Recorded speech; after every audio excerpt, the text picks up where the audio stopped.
This economy is so bad. $33 for toilet paper? United States of America, money rules everything. And it is so Why is being alive so expensive? I'm not even having a good time. The food is... Hey, I don't give a damn what nobody say. It has never been this expensive. I swear, every week I notice something costing more. Gas, groceries, even just... Can somebody let me know why life got so expensive when I became an adult? I will never accomplish my dreams in the state of California. It is just too... Shit is so expensive in 2026 that now when I go into store... Do y'all see the fuckery that's going on in these goddamn grocery stores? I don't think we never gonna see. Why does everything have to be $10 million when I become an adult? My hot take that isn't even really a hot take is America has become just too expensive to live in. America runs on people working. But what happened? People who keep this country moving can no longer afford to live here. Millions are collecting paycheck and watching rent, food, insurance, and basic bill swallow their entire income. And that's where we are right now in America.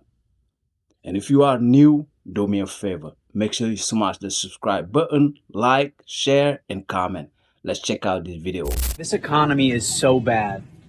$33 for toilet paper? We can't even afford to shit. Like, are we dead serious right now?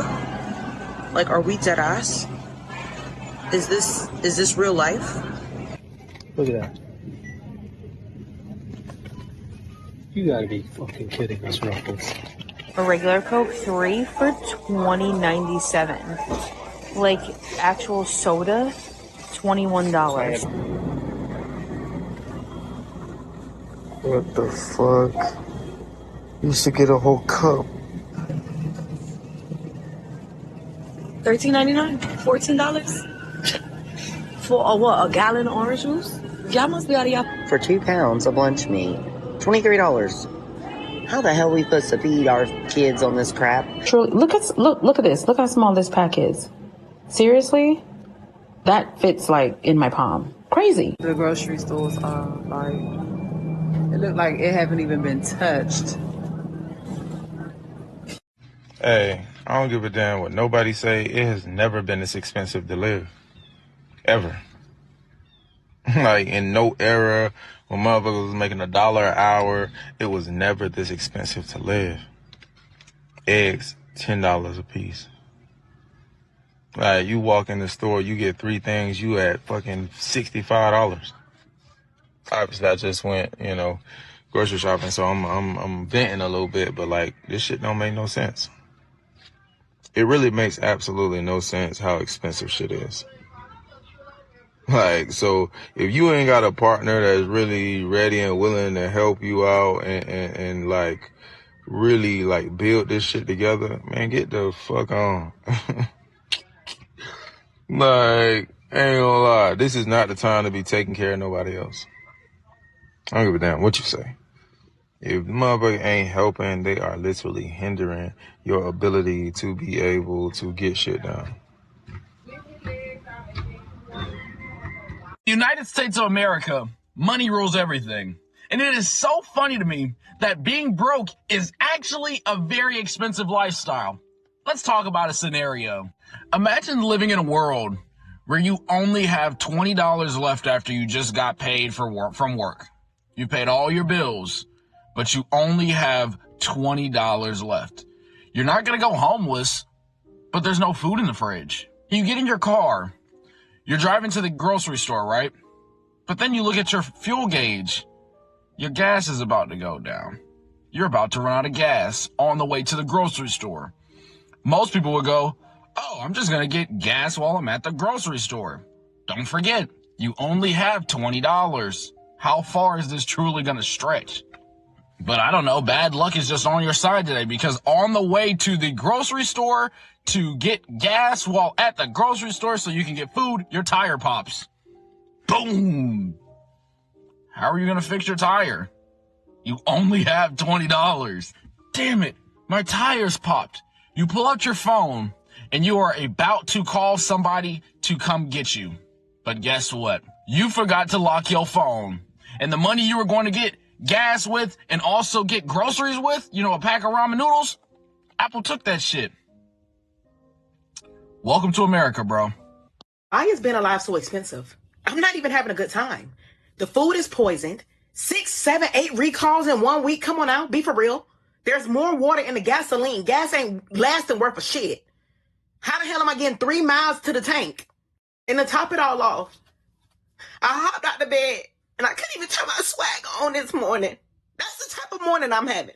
I swear, every week I notice something costing more. Gas, groceries, even just grabbing lunch. It's getting harder for regular people to keep up. Meanwhile, we're all just trying to pay our bills and get a drink. A lot of these higher costs are being tied to policy supported by the MAGA Republicans, including tariffs that increase prices every day on everything. I'm curious, have you noticed prices going up where you live? Because in New York, they're crazy. My hot take that isn't even really a hot take is America has become just too expensive to live in. Completely unaffordable. Like, wages have not matched the cost of living. Healthcare is considered a luxury. Most people have to work multiple jobs and it's still barely cutting it.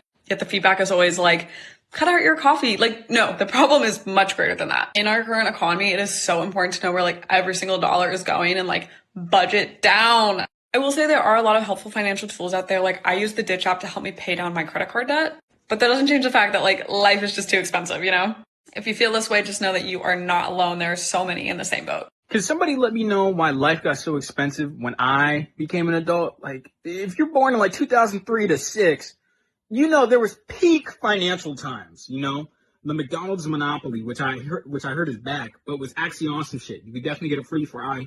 And in high school, niggas got the McChicken with the small fry for $3. Now a McChicken damn near $5. What the fuck? Who got the chicken now? Is this shit coming from Ronald himself? He dropping the chicken? I don't know what happened there. I hate this shit. I will never accomplish my dreams in the state of California. It is just too damn expensive.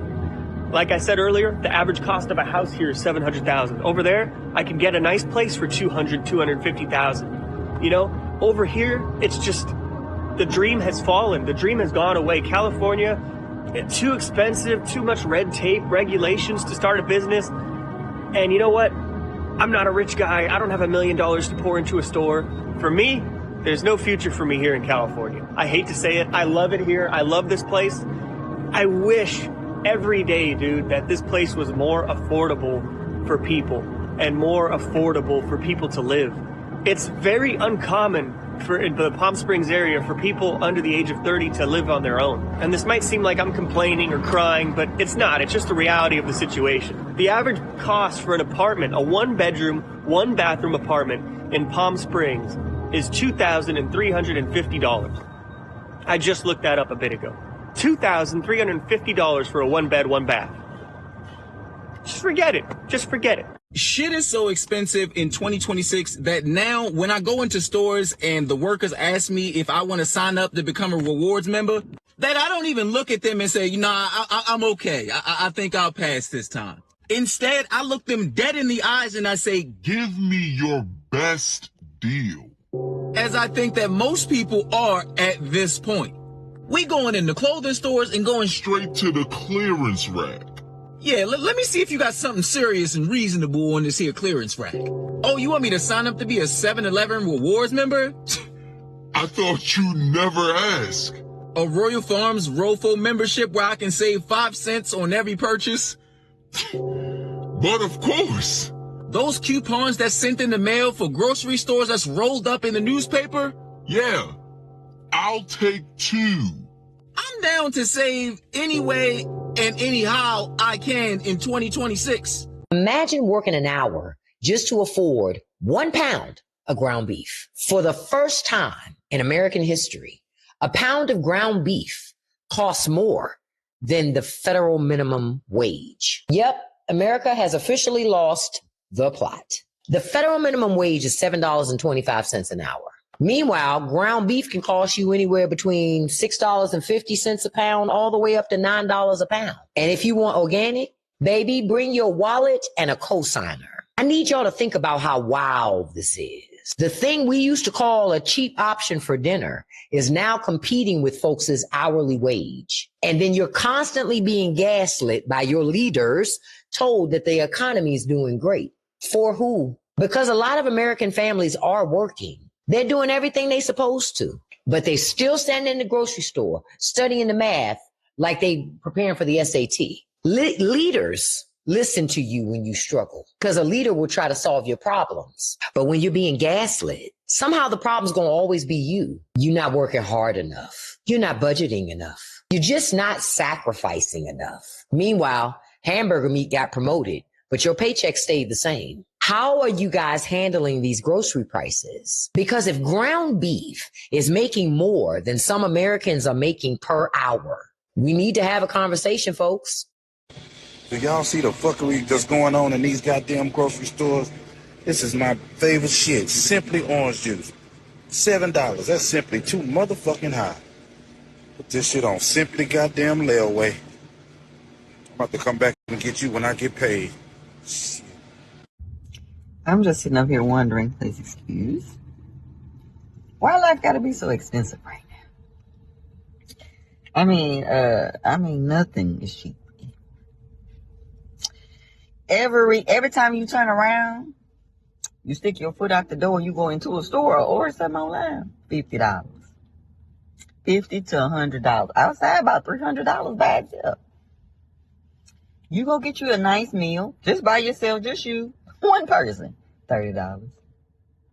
Don't have nobody with you, that's $60. If it's a family, y'all ain't not spending $100 just for you three or four. Just to have one meal, whether it's breakfast, lunch, or dinner. Y'all don't think something wrong with that? And then it used to be we can just, buy gas and go on about our way. $2.30, cheap as I don't know what. Now, you gotta spend $50 just to go around the corner, down the street. Get your errands done. $50. Life is very expensive right now. I could go on and on and on. I don't think we never gonna see low rent, low gas prices, low food, low anything anymore. I don't even think we're gonna see that no more. Shit is rough out here for real. Like, even if you got a good paying job or a career or whatever, shit still is rough because you got all these other bills and things you gotta take care of. Shit is high. Like, looking for a place to move in is high. Moving from one place to another is money and it's high, especially if you're doing it by yourself with no help. Shit is high, and I'm about to get up and move to Idaho or something where the rent is cheap at, and the gas might be high, but I know the shit is cheaper than Miami and other places. But this Miami shit, man, it's so fucking high. Make you want to cry. Why does everything have to be $10 million when I become an adult? Okay, why? You go to the grocery store, you got 10 things in your cart, $200. You go to look for an apartment, studio apartment, $1,500. And anything less than that, you finna be in the trenches with the mice, the roaches, the crackheads, and who knows whatever the fuck else.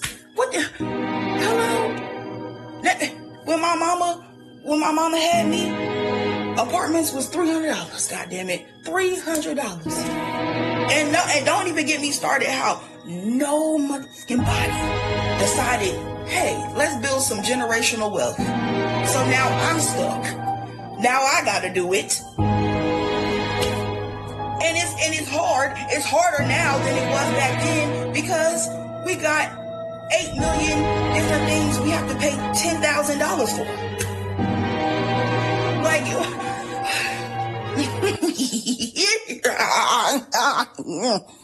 I'm not even kidding. I just saw something that sent a shiver down my spine. I'm originally from Indiana, and one of the things I love about going home and visiting my family is how cheap everything is. Because I live in Brooklyn, and nothing is cheap. So I'm on a little walk. I noticed this new bar that's popped up downtown, and it's advertising happy hour specials. $9 cocktails for happy hour in Indiana. what the fuck is going on? It's one thing to pay for a $9 cocktail in Brooklyn. That's Brooklyn. But minimum wage here is $7.25, which means you could be working for an hour and still not have enough for a drink during happy hour. And the reason Indianapolis has $9 happy hours now is because Indy, like Brooklyn, like so many cities in the country, is being gentrified. And while that has brought fun, trendy shops and restaurants and bars, and it's made it much more fun and frankly, much more safe to live here than it was when I was growing up, it's also made it much more financially difficult to live here than when I was growing up. And as a New York City transplant, I think about gentrification a lot because I want to know what the solution is. And I think about it even more seeing it take place in my own hometown because if I'm honest, I like the way the city is changing. I like that it's more fun and it's more safe and it's more livable than when I was a kid. But I don't like that a lot of my peers who never left home are probably struggling with these changes and the way it's making the city less affordable for them. Texas groceries keep getting more expensive. Insurance bills keep getting more expensive. Rent keeps getting more expensive. But the rich keep getting tax breaks. And it's funny how these MAGA Republicans seem to only find time to help one of these groups. I want you guys to take a guess which group this is. Y'all will never convince me that an apartment that was made in 1976 with no updates, no new appliances, no new flooring is now worth $1,800 a month when it used to be $400. I just saw a study that if you make $100,000 in this year of 2026, it is the same as making $32,000 when you compare it to the 1990s. Does anybody else feel like we've been duped? Because I don't remember signing up for any of this shit. I'm literally busting my ass every day for food, water, clothing, and shelter to exist on a planet that I didn't ask to be here. I didn't choose to be born. And who decided that this was the way that things had to be? Because from my understanding, that whole barter system was going pretty well until somebody decided, you know what? That's not working out. We're going to make them pay for the privilege of living. And while we're thinking ahead, let's make them pay for the privilege of dying. If you ever want to understand why I don't believe in God, this is it right here, because I can't believe that an omniscient being is looking down on all of this that he's created, allegedly, and says, you know what? Yep, working out just fine. Let's see how this thing plays out. Bullshit. I call bullshit, because this isn't the way that life should be. I'm sorry. It's just fucking not. I'm doing a series on everything you think you know is a lie. And a commenter says, we can make anything in America. The problem is American labor is expensive. That's a lie. In fact, that's one of the founding lies of USA, because the logic went like this. We have to cultivate these lands that we've stolen through genocide from indigenous people of Turtle Island. But it's too expensive to hire white people. So let's go ahead and purchase human beings from slave trade. That was a lie, because plantations were fine before the slave trade. Like, the decision to start colonization wasn't even reliant on slave trade. The thing about enslavement was that it increased the profit margin for the slave owners. And as it is the pattern for USA, when people push back and the USA cannot do that anymore, they don't just simply stop doing that. They're just going to find creative ways of doing it and change the targeted people, change the target locale. And they're expecting Americans to not be able to take the same knowledge and apply it elsewhere. Still on the African restaurants, let's talk about the stores. The stores are even the worst. You go to African stores, the things they sell there are so expensive. And then you go to all these Chinese stores that sells the same thing, you get it half price. Half price. And don't even get me started about expired things in these African stores. You also need to be aware of expired things when you go to these stores. The reason those things expire is because they don't sell them. People don't come there. They don't have a lot of customers. And when you look at their frozen items in the fridge, some of them look so old. You can tell they have been there forever because nobody is buying them, because they are too expensive, because they are too greedy. I don't even remember the last time I went to the African store. I'm still using the things I brought from Nigeria, some spices I brought from Nigeria, from my last trip. A lot of people, when they travel to Nigeria, they just bring a lot of things. They don't even bother going to these stores anymore. It feels like everything is getting more expensive these days, besides your $8 lattes that are somehow creeping up to 10. It's because it is. And this time, it's not tariffs or oil. Well, not only that, your electricity bill went up. Your electronics are somehow costing even more. Xbox raised prices for the third time in 13 months, if you're into that kind of thing. Tim Cook, Apple CEO, said this week the costs have jumped more than anything he's seen in 40 years. And that includes the COVID supply chain collapse, when container ships were backed up for months. A single chip shortage shut down entire industries. Now Elon Musk, a man who agrees with Tim Cook on nothing, replied, biggest price jump in anything I've ever seen too. Although it's great that they're in harmony, it's not so much for us that it is on this.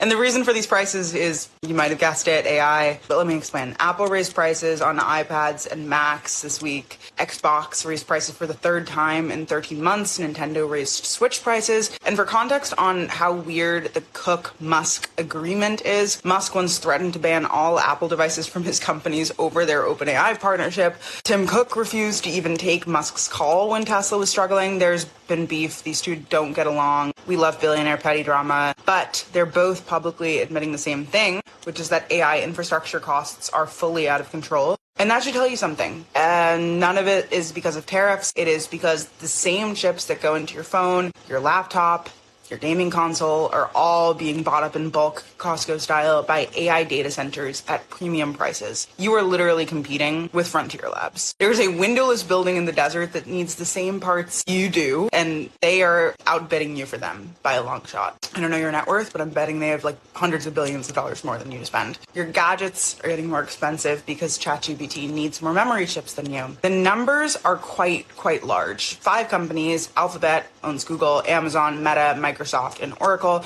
They're spending a total of $741 billion this year on AI infrastructure. That is up 75% from last year. And that money is going into data centers, which need 3 things in enormous quantities. Those 3 things are chips, electricity, and cooling. They're hoovering up supply and driving up costs for everything that touches the same supply chain, which is actually quite a lot. Now, electricity is the one that hits you at home the hardest. Goldman Sachs says that data centers are going to eat nearly half of all U.S. power demand growth through 2030. Half is like a lot, and consumer electricity prices are expected to climb about 6% a year for the next 2 years. If you live anywhere near a data center, and more Americans do every month, your utility bill is going up because Meta needs enough power to run a small city next door, and they'll pay whatever it costs. Your bill adjusts accordingly. There is one winner in this, which is electricians. Their wages are up 6.5% because data center construction is bidding up every contractor in the country, which also means that building housing, schools, and offices, that all costs more too.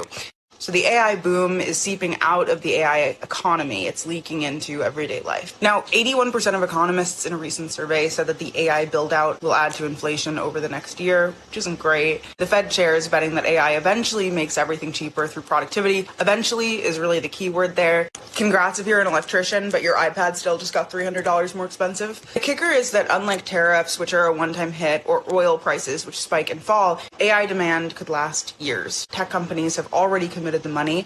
The construction hasn't even peaked. We're arguably just getting started. This is a new baseline, not a temporary shock. So the optimistic version of this, and there is one, I promise, is that you are watching infrastructure get built for the future.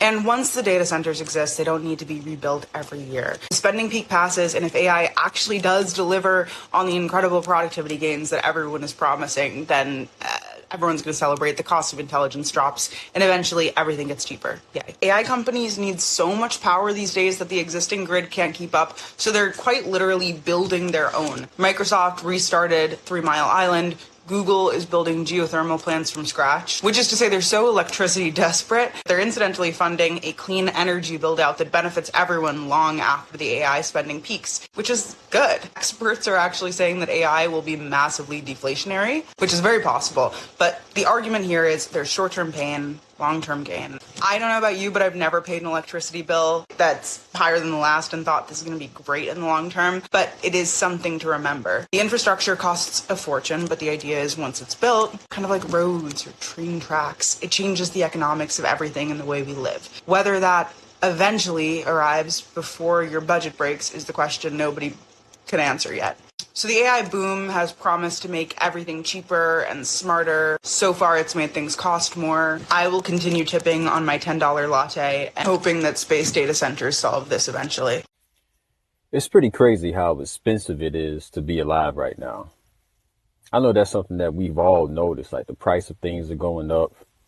Go to the grocery store, you're spending more money, getting less items.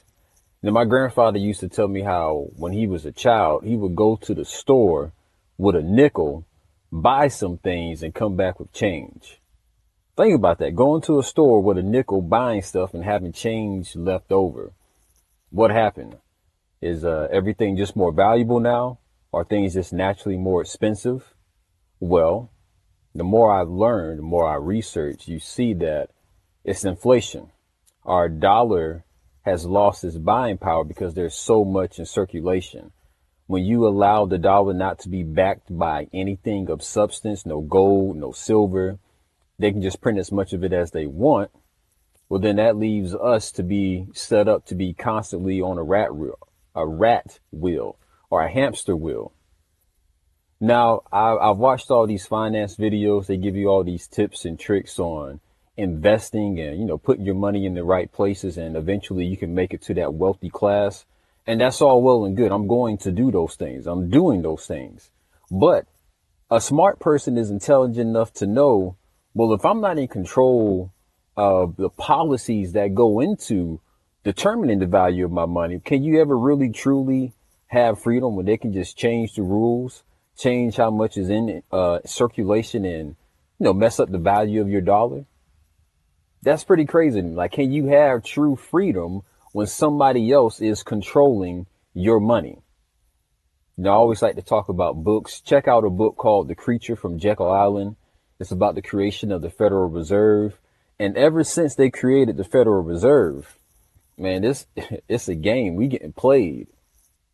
The collective burnout everybody is feeling right now is insane. I have never seen the vibes so low. Everybody is just so tired, exhausted, overworked, underpaid. I feel like all we can do is laugh at this point. Otherwise, we'll cry. I mean, how is this normal? I know lawyers that are asking around for second jobs. I mean, what's the point of doing all that school if you still need a second job? That's crazy. When did working 2 jobs and having no PTO become the norm? I have friends I haven't seen in months because all they do is work because they have no time off at all. And if you do get any time off, you're expected not to take it. You're guilted into not taking it. And for what? Nobody has any money. Everyone's broke as the next person, even if you have 2 jobs. I can't even bear to look at what gas prices are going to be doing in the next couple of weeks. I hate to sound negative, but man, I have just never seen it this bad. If everyone's this overworked, this tired, and this broke, is it ever going to get better? Or is this the way it's just supposed to be? I don't know. I just feel like this isn't quite what we were promised.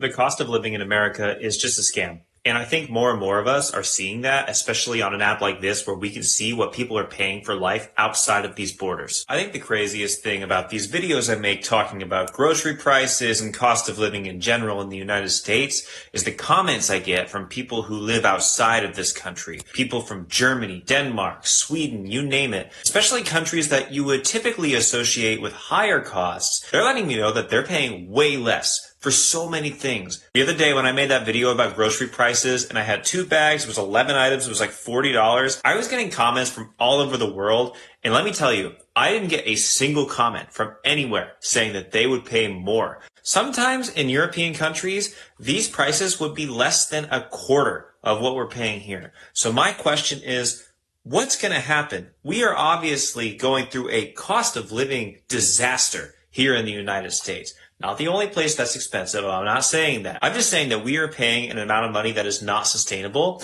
There is more homelessness than ever. There is less financial stability than ever. There's more bankruptcies than ever. Where does this go? How does this end? Because it's not going anywhere good. In that video I mentioned, I found out they aired it on CNN, which is kind of hilarious. I had no idea until someone commented and let me know, hey, you're on my television right now. So I guess what I have to say is resonating with enough people. I also just hit 40,000 followers. So thank you. If you follow me, thank you so much. I'm glad what I say is striking a chord with you, and hopefully we can all find a way to make it through this crazy cost of living recession, whatever you want to call it. We can make it through it together. How do you think this is going to end? Because I don't know a way out of this personally, other than moving to another country. And in today's reality, there is no such thing as far as living above your means, because everything out this motherfucker is above our means. I don't care if it's food, clothes, water, health insurance, dental insurance, car insurance, homeowners insurance, real insurance, lashes, haircut, rent, mortgage. Bitch, everything out here is expensive. I don't care if you make $200,000 a year. You're going to spend $195,000 just to survive. And at this point, we all a check away from eating out the trash can.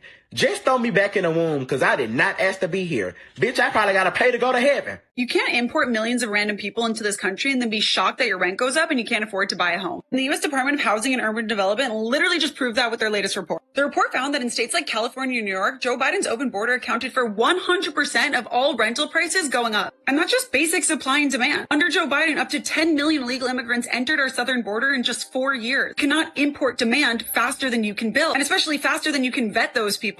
Americans have already paid for illegal immigrants for hotel rooms, for debit cards, 3 meals a day. And now Americans are paying again with higher housing costs. So liberals cannot have their cake and eat it too. If they want to combat affordability and the rising cost of rent, the rising cost of homeownership, they need to learn basic supply and demand. And be thankful to President Trump for closing our southern border and deporting these people who are living in our country illegally. Of living crisis. Suddenly we went up from prices being around there to prices being there.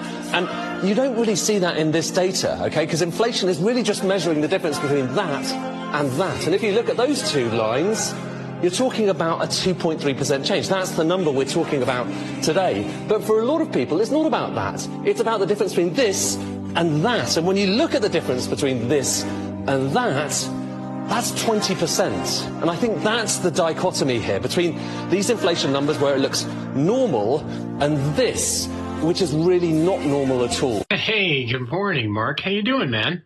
I don't know how I'm doing. I guess good, right? I'm alive. The family is healthy. Kids are out of school for the summer and seem to be enjoying themselves. We've got jobs. I'm relatively healthy. Should be great for all that stuff, right? Except for the fact that everything's getting so much more fucking expensive. And just surviving and living these days means that we're turning to credit cards and our debt's just mounting. Meanwhile, I feel like we're going to get pulled into a meeting any day now and told that our jobs are getting eliminated because of AI.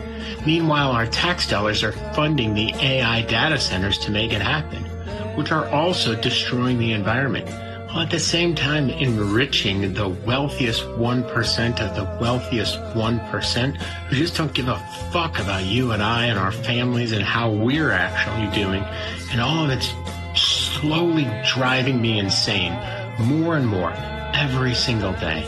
So I don't fucking know, man, how I'm doing. What? I meant good. I'm doing good. What is corporate America's long-term plan here? You can't keep raising the prices on things, but the wages are falling so far behind. It can't be sustainable for these companies. So what is their end game here? These evil corporations have a plan. And I'm going to show you what it is. Why is everything so expensive? Well, we obviously have the top of the list, which is corporate greed. Everybody knows that. But from a business perspective, there are other things like transportation and fuel, labor costs, insurance costs, rent, utilities, food prices and other commodities, packaging, interest rates, and supply chain issues. Beef prices are through the roof. Coffee prices are through the roof due to the tariffs. These companies aren't just going to absorb the cost to keep things low. They're going to raise the prices. They're also going to raise the prices on things because of CEO pay, stock buybacks to appease Wall Street. Let's go back to COVID, for example, as our starting point. We have high inflation due to the supply chain and COVID, and companies raise prices. And they go, look, we have to raise prices because there's a limited workforce, shipping is halting, all these things are happening, so prices for everything are going to increase because there's a limited supply. And customers go, well, that makes sense. Everything's going to get more expensive because there's less stuff going around. But what companies do is they also hide behind the political event and raise prices even higher because we already expected it. And so if the prices go up dramatically, well, hey, that's just, it is what it is, right? And the corporations notice something. People are still buying. So let's see if we can get away with adding a little bit more. And they raise the prices. They say, still no pullback? People are still buying relatively the same amount? Raise the prices again. This is just a game for these corporations. Raise it, see what happens. Raise it, see what happens. Raise it, see what happens. Meanwhile, Wall Street loves this. The company is reporting record profits. The CEO is praised. What a genius you are. So they keep raising the prices until the consumers start to complain and threaten boycotts. But largely, customers keep buying. This signals to Wall Street and the company, they're pissed, but they're still buying. So raise the prices a little bit more. Now we arrive at a point where a bag of Doritos is $7.59, McDonald's is $15, a 12-pack of Diet Coke is $12, a burrito at Chipotle is $15, and we, the people, say, I'm done. Profits drop, sales drop, consumers start switching to off-brand or store-brand products. For the first time, people really start cutting back. All of a sudden, coupons start coming back. McDonald's starts offering value menus and meals for under $3. Corporations start saying, we hear you. Suddenly, corporations have started cutting prices. McDonald's is offering more affordable options. Walmart is cutting prices. Target is cutting prices on everyday household items. All to say, hey, come back. Notice how corporations suddenly hear the consumer and become so generous when we stop buying what they're selling. This is a corporate capitalist game. Keep raising the prices until everyone freaks out, and then lower the prices a little bit, and everyone goes, that's better. The Doritos are now $6 instead of $7.59. What a savings. Still a huge profit for the corporation, though. Surprised people are not talking about how expensive small essentials like this is. I have eczema, so I need this all the time. Look at this, $10.99 on sale. And then this one, right here, how much is this one? $15 for lotion. And then for deodorant, $8.49 for deodorant. Toothpaste, $12.50 for toothpaste. A box of trash bags, $18.99 for a box of trash bags. So I got some trash bags, some orange juice, 2 things of lotion, some toothpaste and deodorant. Nothing major. Let's see what the total is. It's probably gonna be over $50. $80. That's a bill. I don't care what nobody say. Wait, hold on, because I just want to make sure I'm getting this straight. You're telling me Los Angeles voted to raise its own sales tax. Who votes to make their groceries more expensive? Yeah, it actually passed. Democracy in action. No, democracy usually ends with people getting what they want. This ends with people paying more for toilet paper. Well, it's only a 0.5% increase. You say 0.5%, I'm hearing everything costs more now. What can I say? Voters approved it. Yeah, that's the part I don't understand, because every person I've talked to hates taxes. Sales tax was 9.75% and now it's 10.25%. Yeah, it's really strange. The people who voted in person were totally against it. But all the ballots that came in after E-Day that were super supportive of Nithya ramen noodles, like 65%, they all voted yes. I guess the people who mail in don't mind it.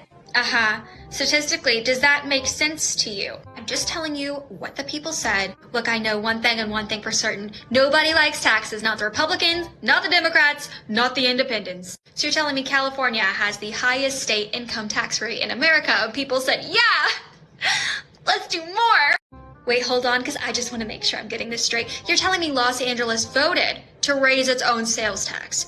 Who votes to make their groceries more expensive? Yeah, it actually passed. Democracy in action. No, democracy usually ends with people getting what they want. This ends with people paying more for toilet paper. Well, it's only a 0.5% increase. You say 0.5%, I'm hearing everything costs more now. What can I say? Voters approved it. Yeah, that's the part I don't understand, because every person I've talked to hates taxes. Sales tax was 9.75% and now it's 10.25%.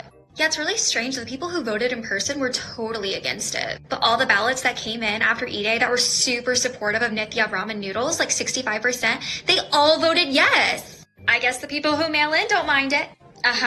Statistically, does that make sense to you? I'm just telling you what the people said. Look, I know one thing and one thing for certain. Nobody likes taxes, not the Republicans, not the Democrats, not the Independents. So you're telling me California has the highest state income tax rate in America, and people said, yeah, let's do more. So we send billions and billions of dollars to foreign countries, but when a disaster happens at home, American citizens get $700? Got it. So we send billions and billions of dollars to foreign countries, but when a disaster happens at home, American citizens get $700? Got it. So we send billions and billions of dollars to foreign countries, but when a disaster happens at home, American citizens get $700? Got it. So we send billions and billions of dollars to foreign countries, but when a disaster happens at home, American citizens get $700? Got it. So we send billions and billions of dollars to foreign countries, but when a disaster happens at home, American citizens get $700? Got it. So we send billions and billions of dollars to foreign countries, but when a disaster happens at home, American citizens get $700? Got it. The American dream has become an American nightmare. It is too expensive to buy a home. It's too expensive to get married and have kids. It's too expensive to retire comfortably. People are working hard every day. They're playing by the rules, but those rules of today weren't written for us. They were written for billionaires. We can't afford a home, but Jeff Bezos has at least a dozen. We can't afford to fill up our tank, but Mark Zuckerberg is launching helicopters off his mega yacht. 1 in 5 Texas children live in poverty, but one of our own residents became the world's first trillionaire. Those 3 men now own more wealth than the entire middle class. The top 1% has put the American dream behind a paywall. The problem in this country is simple. Everything is too expensive and nobody has any money. People want us to focus on the issues right in front of them. And I think a year out from this bill being passed, people are losing health care. Housing is too expensive. And most of the benefits from it go to the people who already have loads and loads of money. What people want is simple. And I encourage my Republican colleagues to go out and knock doors in their neighborhood. Because when I knock doors, I hear about very simple things. People want a home that they can afford, lower rents. They want to make sure that they can have a place to call home. Donald Trump is refusing to sign one of the only things this Congress has actually done, which is move forward a bipartisan piece of legislation on housing. And he doesn't want to make your housing cheaper because he wants to make it harder for you to vote. And so he's refusing to sign the bill. People want health care that they can rely on, health care that they can actually afford without these crazy costs.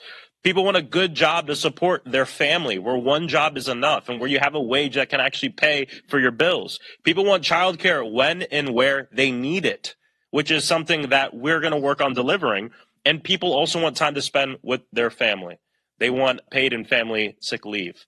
These are the things that people want. This is what I hear when I'm out knocking doors in my community. People don't want a bill like the One Big Beautiful Bill Act, which is one of the most unpopular pieces of legislation, even though it has the word beautiful in it, in the history of this country, that gives most of the resources to the richest people.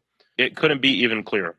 We can keep cutting taxes for billionaires and making working families pay the price, or we can build an economy that actually rewards hard work and that actually rewards people, where healthcare is protected as a human right, is an American right, where housing is an American right, and where everybody has a fair shot of getting ahead. Despite the easing of inflation, new research shows more people in the U.S. are using credit or dipping into their savings to pay for groceries.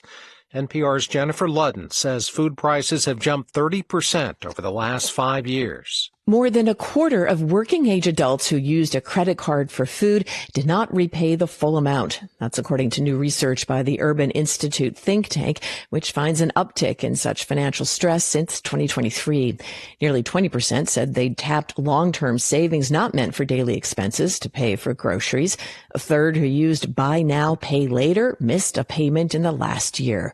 The survey was done in December before the Iran war sent gas prices up and further strained many people's budgets. Over the past year, expanded work requirements for federal food aid have also taken hold. Enrollment in that program has dropped by several million people. Jennifer Ludden, NPR News, Washington. I'm Dave Mattingly, NPR News in Washington.